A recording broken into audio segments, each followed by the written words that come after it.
నిన్న మాజీ CM KCR sir పానం మంచిగా లేదని దావకానికి పోయిండు కదా. ఈ ముచ్చట్ల ఒక్కొక్కరు ఒక్కొక్క తీరుగా మాట్లాడుకొచ్చిండ్రు. కాకుంటే డాక్టర్లు మాత్రం షుగర్ లెవెల్స్ పెరిగినాయి, సోడియం లెవెల్స్ తగ్గినాయి, ఏం తక్లీఫ్ లేదని చెప్పిండ్రు. అయినా కూడా కార్యకర్తలు మాత్రం కొంచెం గుబులు పడ్డారు. కానీ కేసీఆర్ సార్ మాత్రం గిట్లా కానొచ్చిండు. ఓష్ని కేసీఆర్ సార్కు పానం మంచిగా లేదు, దవాఖానలో చికిత్స చేస్తున్నారు అన్నారు. ఈడ చూస్తేనేమో పార్టీ లీడర్లతో మీటింగ్ పెట్టినట్టున్నాడు ఏందని అనబోతున్నారా? కేసీఆర్ సారు దవాఖానలో చికిత్స చేయించుకుంటున్నది నియమే, లీడర్లతో ముచ్చట పెడుతున్నది కూడా నియమే. పానంలా సుస్థిగా ఉన్నదని కేసీఆర్ సారు నిన్న యశోద దవాఖానకు పోతే అక్కడి డాక్టర్లు బెడ్ కుంచుకుని ట్రీట్మెంట్ చేస్తున్నారు. ఇక సారును చూడడానికి, సార్తోని మాట్లాడడానికి కారు పార్టీ పెద్ద లీడర్లంతా ఇలా యశోద హాస్పిటల్ పోయే వరకు అక్కడి నేలతో ఇట్లా మీటింగ్ పెట్టిండి అన్నట్టు. చూస్తుంటే ఏ తెలంగాణ భవన్లనో లేకుంటే ఫామ్ హౌస్ లలో లీడర్లందరినీ పిలుచుకొని మాట్లాడినట్టే అనిపిస్తున్నది గాని కాదు, దవాఖానలనే ఇట్లా ముచ్చట పెట్టిండు కేసీఆర్ సారు. ఈ మీటింగుల రాష్ట్రంలో ఉన్న పరిస్థితులు, రైతులకు యూరియా ఎట్లా దొరుకుతున్నది, రైతులు ఏమన్నా తిప్పల పడుతున్నారా, వ్యవసాయం పనులు ఎట్లా నడుస్తున్నాయి, సాగునీరు పరిస్థితి ఏంది, ప్రజలకు ఇంకేమన్నా తక్లీఫ్లు ఉన్నాయా ఏందా అనేది లీడర్లను అడిగే తెలుసుకున్నాడట.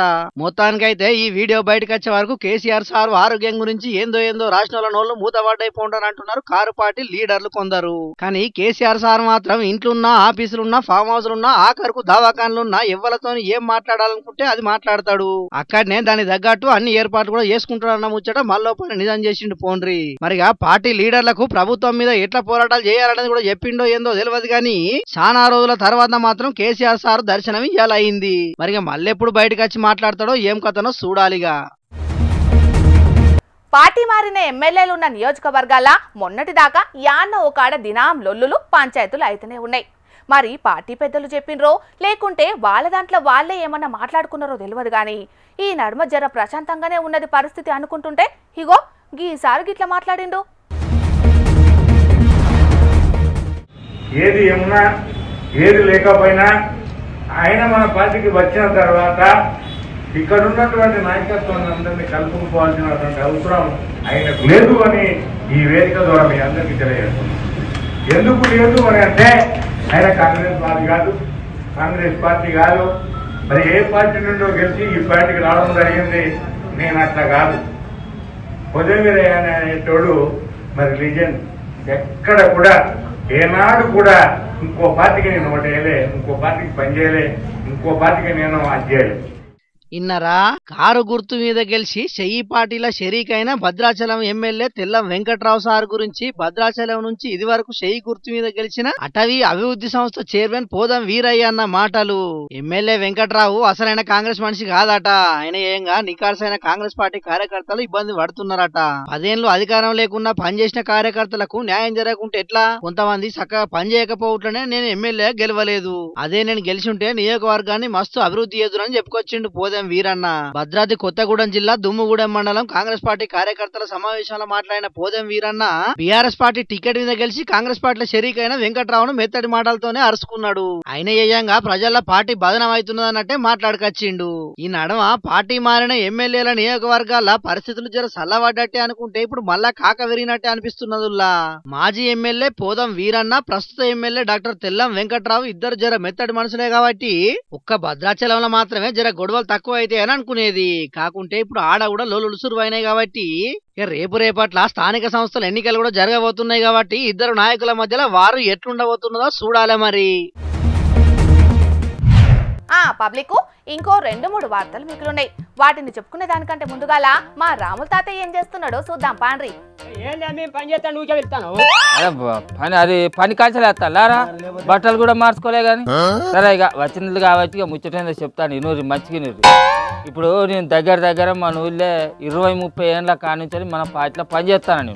నేను లెక్కకైతే అసలు నేను పార్టీలో షరీకైనప్పుడు అసలు మీరు పుట్టలే. నేను ఊళ్ళో ఎన్ని తీర పనులు చేస్తానా ఏందనేది మీ అందరికి ఎరికే కాబట్టి ఇప్పుడు నేను చెప్పే ముచ్చటైతే మీరు ఖచ్చితంగా వినాలి. ఇక ఓకే చెప్పాలి. చెప్పరాదా ఊకే నానబెడతారా, మాకు పొద్దుపోతా పని పోవాలి. అవును అన్న అన్నట్టు నువ్వు నానబెట్టుడాపి అసలు ముచ్చట్లకు రా ముసలోడా. ఇక నేను చెప్పుడు ఎందుకు కానీ మన రాజు చెప్తా, నువ్వు చెప్పురా. ఇక చెప్పేది ఏమున్నది. ఇక ఇప్పుడు నేను మన ఊళ్ళో ఎప్పటి సందో పాచి పుట్టినప్పటి నుంచి పాచి కోసానికి ఎంతో కృషి చేస్తాను కాబట్టి మన ఊళ్ళో మన 3 బాట్ల కడ నా విగ్రహం పెట్టాలి అని తీర్మానం చేసిన గంతే. అదే ముచ్చట చెప్తాను మీకు. విగ్రహం కట్టాలి ముసలోడా. అవును అవును, ఆ అన్నలు అడిగినట్టు నువ్వు ఊరికి ఏ మేలు చేసినవని నీ విగ్రహాన్ని నడువులో పెట్టాలి అది చెప్పు ముసలోడా. అరే హలో దిక్కు నన్ను బాగా నిలదీసి అడుగుతానేంద్ర వాళ్ళు కదా బాడుకోవాలరా. అరే 30 ఏళ్ల సంధి ఊళ్ళో పార్టీని కాపాడుకుంటా నేను బాగా పార్టీ కోసం కృషి చేసిన ఎరికేనా. పదవులు రాకున్నా ఎవడన్నా అలిగినా కూడా వేరే పార్టీలకు దునుకకుండా వాళ్ళందరినీ కాపాడుకుంటా మన పార్టీలో ఉంచుకుంటా బుధగరించుకుంటా వస్తానా. అసలు నా విగ్రహాన్ని 3 వాట్ల కాడ పెట్టారా ఊళ్ళే. పార్టీకి సేవ చేస్తే పార్టీ ఆఫీసులో పెట్టుకో, మేము ఊళ్ళో ఎందుకు పెడతాం? అవును, నీ పార్టీకి నువ్వు సేవ చేస్తే ఊళ్ళో నీ విగ్రహం ఎందుకు పెట్టాలి చెప్పు ముసలోడా. అంతేనా? మరి అసొంటప్పుడు తెలంగాణ ఇచ్చేది ఉంటే నన్ను ముఖ్యమంత్రిగా దించేసినాకనే తెలంగాణ ఇచ్చినట్టు ప్రకటన చేయిర్రి అని చెప్పిన రోసయ్య సార్ విగ్రహాన్ని అలా సర్కారు ఎందుకు నిలబెట్టింది చెప్పు. అది గాక ప్రతి ఏడాది ఇదే రోజున రోసయ్య సార్ జయంతి వేడుకలు కూడా చేయాలని ఆలోచన చేస్తుందట. అదే అట్లా చేసినప్పుడు నా విగ్రహాన్ని పెట్టారు అరా ఊళ్ళే. రోషయ్య సార్ అంటే ఉమ్మడి రాష్ట్రానికి ముఖ్యమంత్రిగా పనిచేసిండు. ఆర్థిక మంత్రిగా 7 సార్లు బడ్జెట్ ప్రవేశపెట్టి రికార్డు కొట్టిండు. మొదటి సంధి చెయ్యి పార్టీ బలోపేతానికి చాలా కృషి చేసిండు. రోషయ్య సార్కు నీకు పోలికేందే ముసలోడా. అట్లా అయితే నేను వచ్చి అల్లాటప్ప మనిషినేనన్నట్టేనా? అరే నేను 5 మలకల ఊళ్ళో ఆర్డు మెంబర్గా గెలిచిన, 2 సార్లు ఉప్పు సర్పంచ్గా కూడా పనిచేసిన. ఇప్పుడు నేను మా కుల సంఘానికి అధ్యక్షుడిగా పనిచేస్తాను. 30 ఏళ్ల కానుంచి పార్టీ బలోపేతానికి ఎంతో కృషి చేసిన. అసలు నా విగ్రహాన్ని ఎందుకురా ఊళ్ళో ఎందుకు పెట్టారు చెప్పురు నాకు, అది చెప్పుర్రా ముందు కదా. అయ్యా, నువ్వు చేసిన సేవలు ఏందనేది మీ ఊరి జనాలు గుర్తించి నీ విగ్రహాన్ని పెట్టాలే గాని నువ్వు నా విగ్రహాన్ని పెట్టాలే అని డిమాండ్ చేసుడేందే ఇజ్జత్ తప్పిన పని కాకపోతే. అరే నేను చేసిన పనులు ఏందనేది ఈ జనాలు గుర్తించినప్పుడు నేనైనా గుర్తు చేయాలి నా వద్ద. అరే అది కాదురా, నేను బతికుండగానే 3 బాటలలో నా విగ్రహాన్ని పెట్టారా అంటే గిన్ని తీరా మాట్లాడతాను. డబ్బులు నేను చచ్చి పీకినాక నా విగ్రహాన్ని పెట్టుకోవాలంటే పెడతారా వీళ్ళు? నన్ను దేస్తారా అసలు? అందుకే ఇప్పుడు డిమాండ్ చేస్తారా నేను పెట్టాలి. ఏమోనే, ఈ విగ్రహాల పంచాయతీ ఏందో గాని ప్రజల సమస్యల్ని ఇచ్చిపెట్టి మీ రాజకీయ నాయకులు ఇసొంటి పనులు చేసుడైతే జనాలకి నచ్చలేదే. అరే నేను ఆ మహనీయుల విగ్రహాలు పెట్టుడు నేను తప్పని అంటలేను పిల్ల, వద్దని కూడా అంటలేను. అరే నేను కూడా ఊళ్ళో మస్తు మంచి మంచి పనులు చేసిన, ఎంతో మందిని ఉద్ధరించిన. అసలు నా విగ్రహాన్ని 3 బాట్ల కాడ పెట్టి మన ఎమ్మెల్యే సార్ తోట లేకపోతే వాళ్ళ మంత్రి సార్ను తీసుకొచ్చి ఓపెనింగ్ చేయిస్తే నేను మస్తు సంతోషపడుతుంది కదా. ముసలోడా నీకు అన్ని తెల్లబడ్డా కానీ ఇంకా సిగ్గత్తలే నీకు. వాళ్ళు కదా కూడా ఏ పార్టీ అధికారంలో ఉంటే ఆ పార్టీ కడవ కప్పుకొని తిరిగినట్టు అనుకుంటున్నావు అరా? నీ లెక్క నేను ఏమన్నా పార్టీలు మారిన మనిషిని అనుకుంటున్నావు అరా? బాగా మాట్లాడుతున్నావు. ఎక్కువ తక్కువ మాట్లాడినా అనుకో ఇన్నే మనుషులు అవుతుంది. ఏందే మీ పంచాయతీ? మా ముసలోడే అట్లంటే మీరు అంతకన్నా అటైతే ఉన్నారేమే, ఆగుండ్రి. అరే చిన్న, నాది కేసీఆర్ సారు స్థాయి, మీ స్థాయి నాది కాదు, నా స్థాయి మీది కాదు.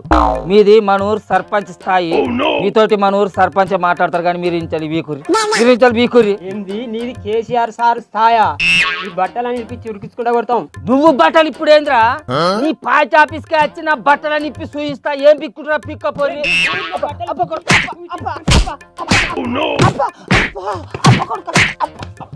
కొడుక 3 బాట్ల కాడ నా విగ్రహం పెడతారు అనుకుంటే నా ఈ పొంత మన రంపిలు కొడుకులు. అరే రేపు పొద్దుగా మీ సంగతి చెప్తా పోయి. చూసిండ్రానోళ్ళ మా ముసలోని కథ ఎట్లున్నదో. తెలంగాణకు ఏం చెయ్యని రోషయ్య సార్ విగ్రహాన్ని హైదరాబాద్ లో పెట్టినప్పుడు మా ఊరికి ఎంతో చేసిన నా విగ్రహాన్ని మా ఊర్లో పెట్టొద్దా అని ఎట్లా లడాయి చేస్తున్నాడో మా ముసలోడు.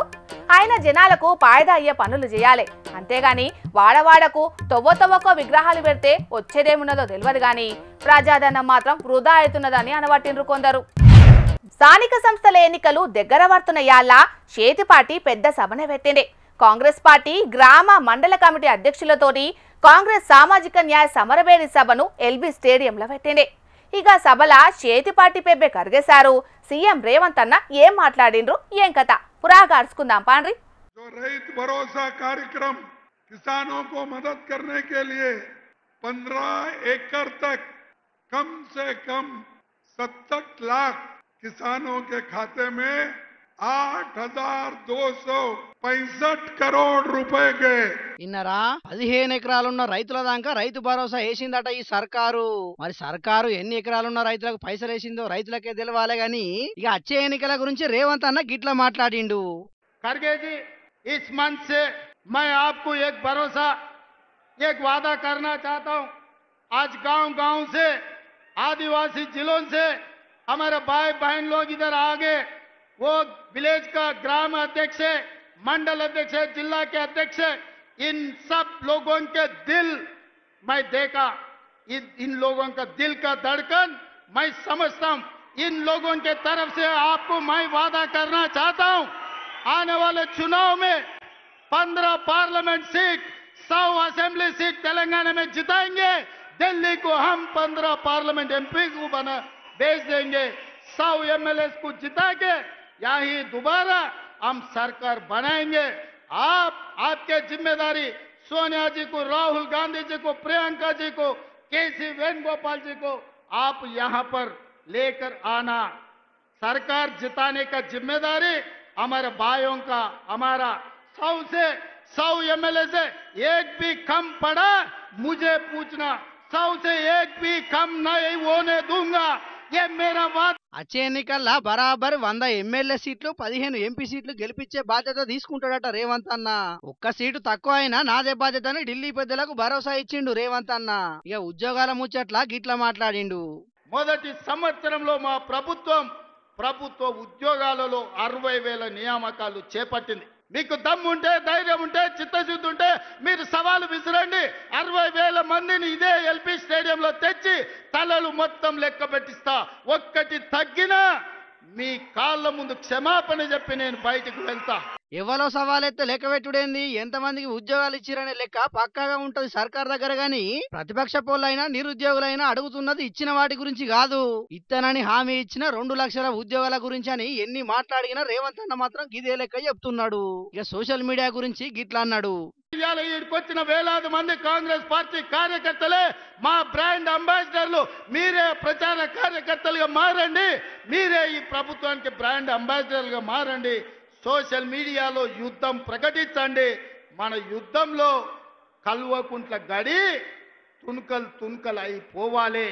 సీఎం రేవంత్ అన్ననే కాదు, ఇప్పుడు అన్ని పార్టీలు కూడా సోషల్ మీడియాలో వేయాల్సిన ప్రచారం గురించి ఆలోచనలు చేస్తున్నాయి. మొత్తానికైతే కాంగ్రెస్ పార్టీ పెట్టిన ఈ సభకు పెద్ద లీడర్లు ఎంతమంది వచ్చినా రాహుల్ గాంధీ సార్ మాత్రం ఒక్కపారి కూడా రాకపోయే వరకు ఆ ముచ్చట మీద చర్చ మాత్రం ఆగుతలేదు. పోండ్రి పబ్లిక్ ఇక మా సక్కదనాల చెల్లె శకుంతల ఏమి గ్రమ్ముంగటేసుకున్నదో అరుచుకుందాం పాండ్రి. ఆగో దీనికే మాయ రోగం వల్ల మా పక్కింటోళ్ళ గోడను కూలగొడుతోంది. ఒసేయ్ పనిలేనోడు పిలిచి తలగొరిగినట్టు ఏందేగా పని? ఆ లచ్చమ్మోళ్ళు చూసిండ్రంటే లగ్గం చేస్తారు ఏమనుకుంటున్నావో? ఎవరొస్తారో రాని చూస్తా. ఇవాళ ఈ గోడ నేను తేలిపోవాలి. అయినా గా గోడ నిన్నేమన్నదే? నీ లెక్కన దానికి ఏమన్నా నోరున్నదా? నోరు కాదే తల్లి, వాస్తు మంచిగా లేక ఏం కలిసేత్తలేదు. చూస్తున్నావు కదా దినం నేను ఎంత తిప్పలా పడతాను.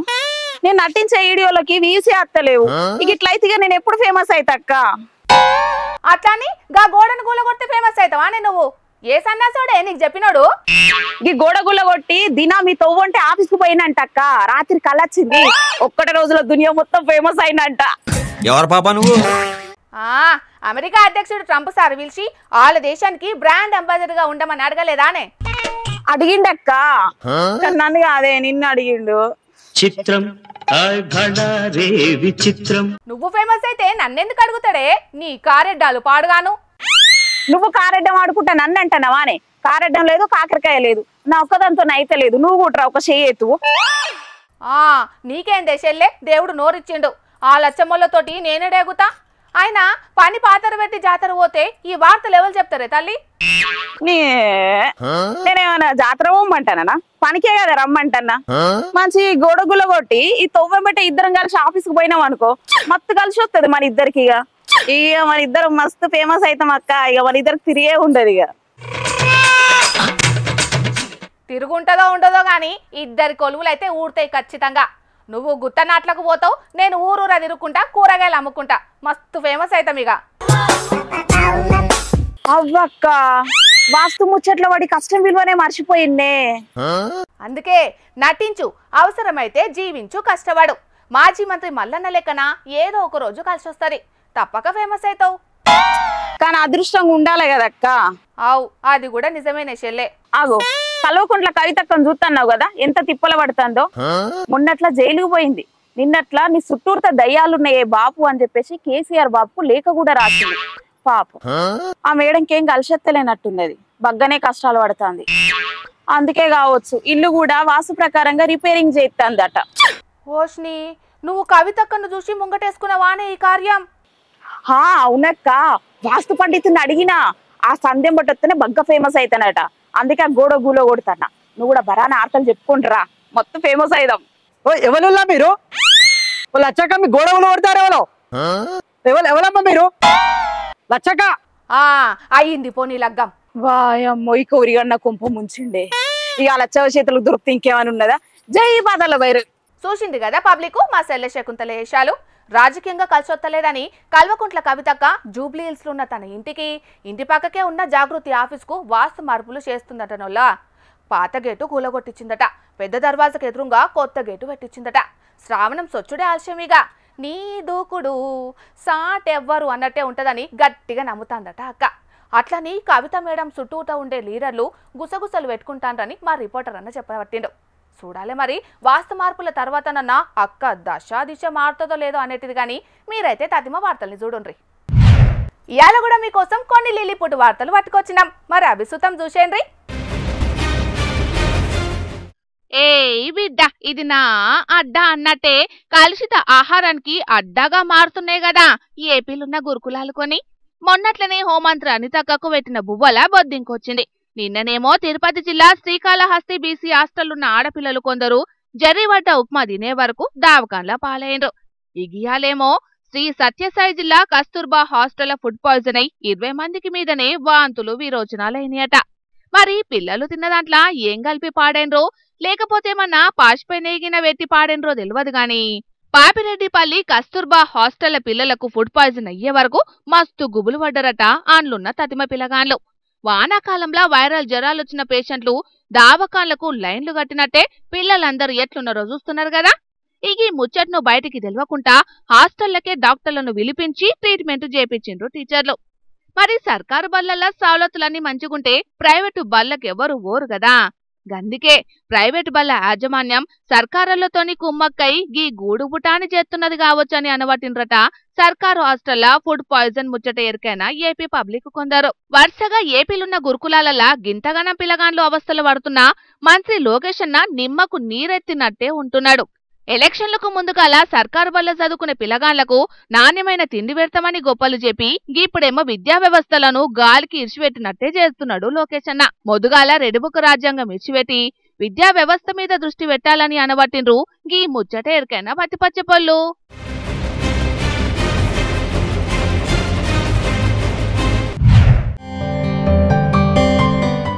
అల్లూరి జిల్లా గిరిజనులకు చిన్న సీఎం పవనాలు సారు మరో గిఫ్ట్ పంపిండోళ్ళు. ఇగో చూస్తున్నారు కదా, వివాహ భోజనంబు వింతైన వంటకంబు. ఆహాహా నాకే ముందన్నట్టు పోటీవాడి మరి పిల్లగాండ్లు తింటున్న గీ మామిడి పండ్లను పవనాలు సారే పంపిండు. మళ్ళా గీవేవో మార్కెట్లో కొనుక్కొచ్చినే కాదుల్లో, స్వయంగా సారు తోటల ఆర్గానిక్ గా వండించిన మామిడి పండ్లేనట. అయితే గీ నడుమ అడవి తల్లి బాట పేరు మీద అల్లూరి జిల్లా డుమ్రిగూడలున్న పెదపాడు కురిడి అనే ఊళ్ళ తిరిగిండు కదా పవనాలు సారు. ఇగాల కట్టాలను అడిగి తెలుసుకున్న పవనాలు సారు గప్పటికెంచి ఊరల మీద మస్తు పాయరాన్ని పెంచుకున్నాడు. ఊరికి కావలసిన సౌలతులన్నీ చేసే పనులు ముంగటేసుకున్నాడు. గీనడ్మనే రోడ్డు పనులకు శంకుబండేసే కార్యాన్ని కూడా చేసిండు. ఇక పెదపాడులున్న ఊరలకు కనీసం చెప్పులు కూడా లేవని చెప్పి కొలతలు తీసుకొని మరి ఆళ్లకు చెప్పులు పంపించిండు. ఇగిప్పుడేమో కురిడీలున్న జనాలకు పాయరంగా మామిడి పండ్లను పంపిండు. ఊళ్ళున్న మొత్తం 230 ఇండ్ల జనాలకు అరడజన్ చొప్పున మామిడి పండ్లను పంపి ఆల మీదున్న పాయరాన్ని చూపెట్టుకున్నాడు పవనాలు సారు. ఇక పవనాలు సారు పంపిన మామిడి పండ్లను తీసుకొని ఆడున్నోళ్ళందరూ మస్తుగా సంబరపడ్డారు. మా కష్ట సుఖాలల్లా భాగమైన పవనాలు సారు 10 కాలాలు సల్లగుండాలని దీవనార్థులు పెట్టిండ్రు. గిట్లా ఈ పదవిలోన మళ్ళా బాబు పెద్ద పదవికి వెళ్ళాలా, నాకేమి ఇచ్చినా ఒకటే ఏమి ఇవ్వపోయినా ఒకటే. నా కష్టం కొంచెం డెవలప్ చేసినాడు, మాకు నీళ్ళు ఇచ్చినాడు.